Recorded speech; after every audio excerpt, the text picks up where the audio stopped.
So listen, y'all, yesterday, I got up yesterday and I wanted to record 2 episodes of my podcast. I got in here, the camera's not working, nothing's working, everything's doing whatever it wants to do. And I am frustrated. So I go through the whole thing.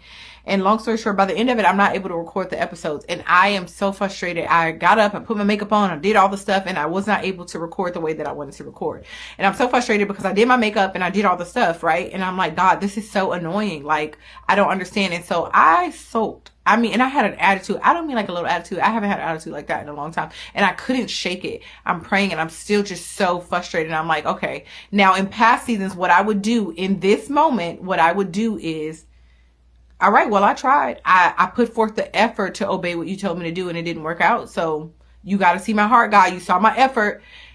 I realized, first of all, that's a cop out. Number one. Number two, I was like, okay, if I want something different and I want to do what God is telling me to do, I have to go.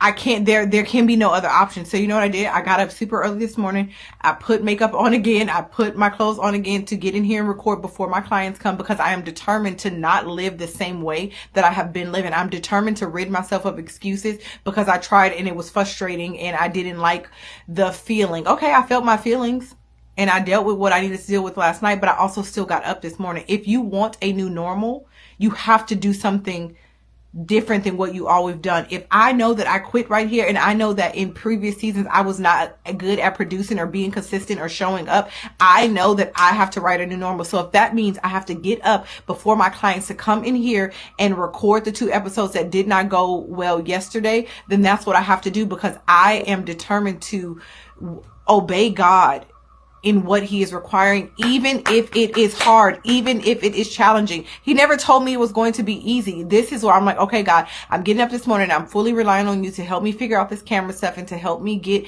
out what you are going to get out. And the other norm is I would just go buy a new camera. But I'm also like, no, I need to be a wise steward of what I already have and learn how. If I don't know how to use this camera, I'm not going to know how to use the other camera. Like, that just doesn't make adequate sense. Like, Sabrina, come on, girl. So I have to give myself a pep talk. Okay. I worshiped this morning. I got in the presence of God, and I'm not frustrated anymore. I'm still determined to do what God is telling me to do. And why am I sharing this with you? Because I want you to know that the process to what God has for you or where you're going is not going to be, it doesn't mean that it's going to be easy. It doesn't mean it's going to be without opposition. And just because he called you to it does not mean it always is just going to fall into your lap. You got to press into it. Sometimes things are going to come in your way. Sometimes your flesh will get in the way. Sometimes your attitude will get in the way. Sometimes your appetite and what you're craving will get in the way. But I'm telling you, stay in the vein of God. Do what God is telling you to do. And even if it is frustrating, girl, feel your feelings and then move on and go back and do what he told you to do.